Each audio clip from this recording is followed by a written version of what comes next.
आप देख रहे हैं इंडिया टाउन न्यूज, भारत की बात।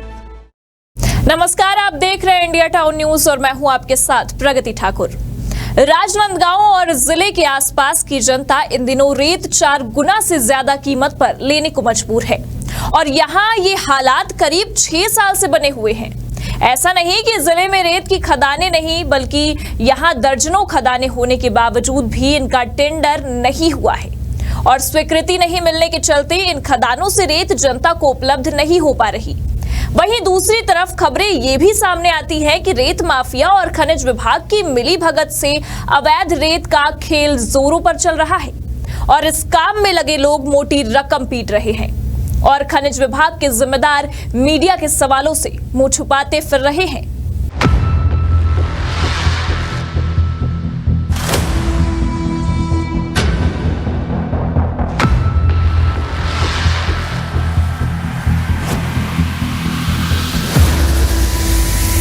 राजनांदगांव अविभाजित जिले में दर्जनों रेत खदान होने के बावजूद किसी भी खदान का टेंडर पिछले लंबे समय या यूं कह ले कि करीब 6 सालों से नहीं किया गया है, जिसका भरपूर फायदा खनिज माफिया उठा रहे हैं। आलम यह है कि जिले में भरपूर खनिज संपदा होने के बावजूद आम जनता को धमतरी चारामा से रेत मंगाकर दी जा रही है और उसका बेतहाशा पैसा वसूला जा रहा है। जानकारी के मुताबिक सामान्य दर से 4 गुना मूल्य पर लोगों को रेत खरीदना पड़ रहा है और आम जनता खुले तौर पर या तो लुटने को मजबूर है या फिर अपने घर के सपने को दरकिनार करने को। बता दें कि प्रदेश के मुख्यमंत्री विष्णुदेव साय ने आवास योजना में लगने वाली रेत आम जनता को निःशुल्क उपलब्ध कराने की बात कही थी, लेकिन जिले के खनिज माफियाओं को फायदा पहुँचाने के लिए खनिज विभाग द्वारा इस ओर ध्यान ही नहीं दिया गया और गरीब परिवारों को बाजार से ही रेत खरीदना पड़ रहा है।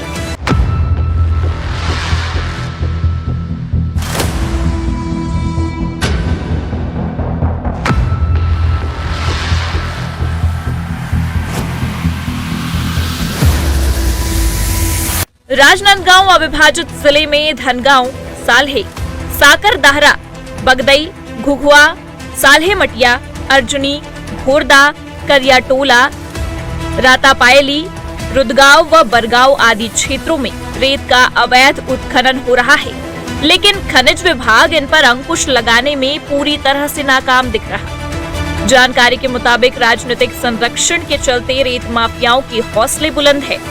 मानपुर क्षेत्र में भी कई रेत खदान है जिनकी लीज की प्रक्रिया ही पूरी नहीं हुई है। बावजूद इसके इस खदान से अवैध तरीके से नियमों को ताक पर रखकर बुलंद हौसलों के साथ रेत का परिवहन लगातार किया जा रहा है। इस मामले की जानकारी खनिज विभाग को भी है, लेकिन इस विभाग और आला अधिकारियों के संरक्षण में ही अवैध खनन को बढ़ावा दिया जा रहा है। अवैध रेत निकासी और जनता को हो रही परेशानी पर जब हमने जिला खनिज अधिकारी प्रवीण चंद्राकर से बात करनी चाहिए और इंडिया टाउन न्यूज के वरिष्ठ संवाददाता कमर गौस उनसे मिलने पहुंचे तो उन्होंने किसी भी तरह के प्रश्नों का जवाब देना मुनासिब ही नहीं समझा और जिला खनिज अधिकारी ने पूरे मामले से ये कहते हुए पल्ला झाड़ लिया कि वे किसी भी तरह के बाइट मीडिया को देने के लिए ऑथराइज्ड नहीं है। वहीं कैमरे के सामने ही रिपोर्टर के सवालों से मुंह छुपाते हुए अपने दफ्तर से ही कहीं निकल गए। ऐसे में सवाल ये उठता है कि छोटी मोटी कार्यवाही कर अपनी पीठ थपथपाने वाले ये अधिकारी क्या बस प्रेस रिलीज कर अपनी वाहवाही करवाने बस के लिए ऑथराइज्ड है? वहीं जनता जो परेशान है, सुनिए उनका क्या कहना है। कब से बनवा रहे हैं आप मुख्यमंत्री आवास योजना के तहत अपना घर? 1 साल हो गया है। और कितने किस्त वगैरह कितने आए हैं? एक ही किस्त आए हैं, उसमें हम लोग का पूरा लागत है, मतलब अपने पैसे से किए हैं। घर बनवाने के लिए जो मटेरियल रेत मंगाए वो लोग, वो कैसे मंगाए रेत? हम अपने पैसे से मंगाए हैं। अपने पैसे से मंगाए, निःशुल्क नहीं मिला है? नहीं, अभी आया है, इतना उठने के बाद एक किस्त आए हैं तो अपने पैसा पूरा लगा चुके हैं हम लोग। अपना पैसा लगा चुके हैं इसमें। और जैसे रेत जो मंगाए हैं वो कहाँ से मंगाए हैं और कैसे मंगाए हैं रेत? हम यहीं से मंगाए हैं, राजनांदगांव लोकल से। और 3200 ट्रैक्टर, 3 ट्रैक्टर हो गए। हाँ, 55 में राड मंगाए हैं जी। हाँ। रेत निःशुल्क नहीं मिल पाया? नहीं मिल पाया हम लोग को। और क्या क्या समस्या देखने को मिली है ठेकेदार से या इंजीनियर नहीं, से? जो भी ठेकेदार से नहीं, जो किस्त रुका है वही प्रॉब्लम हो रहा है हम लोग को। हाँ। किस्त है और सेकेंड पहला में तो ये कॉलम के बाद आ जाते हैं कर बोलते हैं, दूसरा में वो सज्जा लेवल के बाद आते हैं, तो हम लोग को ढलई पहुँच गए, डबल किस्त आया ही नहीं है। नहीं आया? नहीं आया। एक ही किस्त मिला है हम लोग को, जो स्टार्टिंग में मिलता है वही बस मिला है। और ये 1 साल से रुका हुआ है? हाँ, 1 साल हो गया है। प्री मानसून की दस्तक के साथ ही शहर के अलावा ग्रामीण अंचल में इन दिनों रेत को डंप किया जा रहा है। लेकिन इंडिया टाउन न्यूज का सवाल ये है कि जब लोकल खदानें बंद है तो रेत आखिर कहां से आ रही है, जो बहुत बड़ा सवाल है, क्योंकि कृत्रिम संकट बताकर रेत की कीमतें बढ़ा दी गई और माफिया खनिज विभाग की मिलीभगत से जमकर चांदी काट रहे हैं। लेकिन हमारे इन सवालों का जवाब खनिज विभाग के आला अधिकारियों के पास नहीं है, इसलिए वे कैमरे पर कुछ भी नहीं कह रहे। लेकिन इंडिया टाउन न्यूज ने इस मामले पर जिले के मुखिया से सवाल किया तो उनका भी मानना है कि जिले की खदानें शुरू नहीं होने के चलते जनता को परेशानियों का सामना करना पड़ रहा है। लेकिन उन्होंने बरसात के बाद खदानें शुरू होने की बात कही है। हाँ, इसमें रेत की हमारी लीगल माइंस यहाँ पे एक स्वीकृत है, बट उसमें स्टार्ट नहीं हुआ है काम। आचार संहिता के ठीक पहले वो स्वीकृत हुआ है। धमतरी से यहाँ पे रेत आती है, तो इस कारण से यहाँ पे चूँकि धमतरी से रेत आती है, इस कारण से लोगों को थोड़ी सी लाने में तकलीफ होती है। सर, चौगुनी कीमत पे रेत मिल रही है यहाँ पर? जैसा मैंने बताया कि स्वीकृत एक खदान है जो अभी स्टार्ट नहीं हुआ है, अब जल्दी स्टार्ट हो जाएगा वो बरसात के बाद। उसके बाद ये चीज़ें नॉर्मल हो जाएंगी। अभी सर टेंडर प्रक्रिया को लेकर कुछ नहीं, ये प्रोसेस में रहता है, बहुत सारी चीज़ें प्रोसेस में है। जैसे जैसे वो सारे फॉर्मेलिटीज होती जाएंगी, वो स्वीकृति मिलते चले जाएंगे। वहीं इस पूरे मामले पर कांग्रेस पार्टी अब सवाल उठा रही है।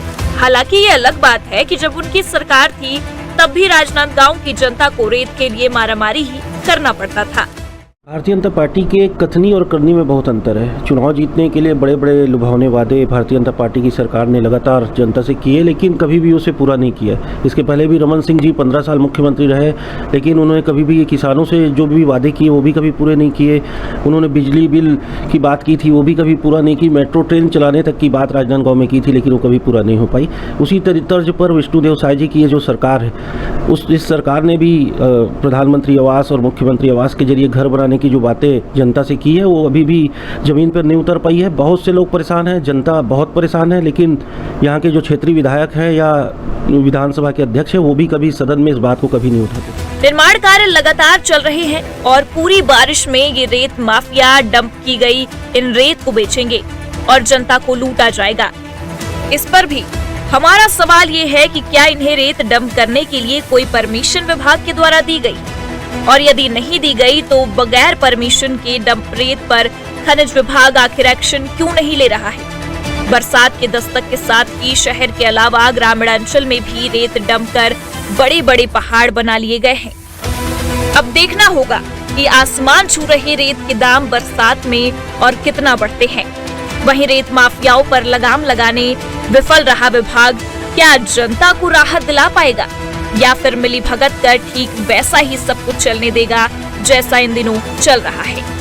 राजनांदगांव में दर्जनों रेत खदान है, लेकिन बता दें कि इन रेत खदानों का टेंडर अभी तक नहीं हुआ है, यानी कि इन्हें बंद कर दिया गया है। लेकिन आप मेरे पीछे देख सकते हैं कि काफ़ी सारे यहाँ पर रेत का भंडारण है, लेकिन जो आम जनता है जिन्हें अपने आवास बनाने के लिए रेत की ज़रूरत होती है, उन्हें राजनांदगांव से रेत नहीं मिलता, क्योंकि कहना है कि यहाँ पर रेत का जो खदान है उनको बंद कर दिया गया है, यहाँ पर रेत का भंडारण नहीं है। लेकिन साफ साफ आप देख सकते हैं कि काफ़ी सारा भंडारण यहाँ दिख रहा है। लेकिन दूसरी बात अगर हम बताएं तो आम जनता को काफ़ी दूर से रेत को मंगाना पड़ता है, जो कि जो रेत यहाँ पर सस्ते में मिल सकता है राजनांदगांव ज़िले में, वो रेत उनको 4 गुने पैसे में मिलता है और वो काफ़ी महंगा पड़ता है।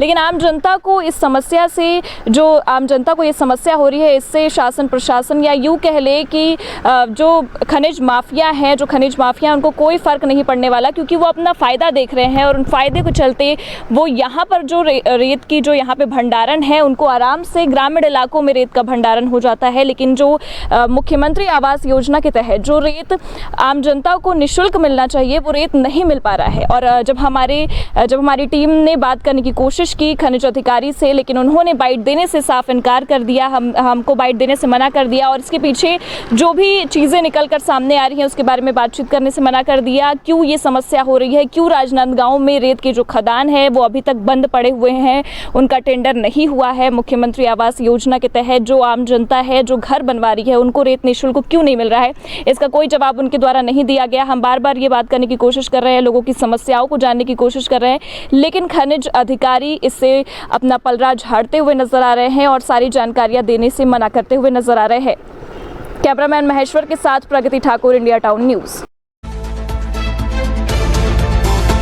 आप देख रहे हैं इंडिया टाउन न्यूज, भारत की बात।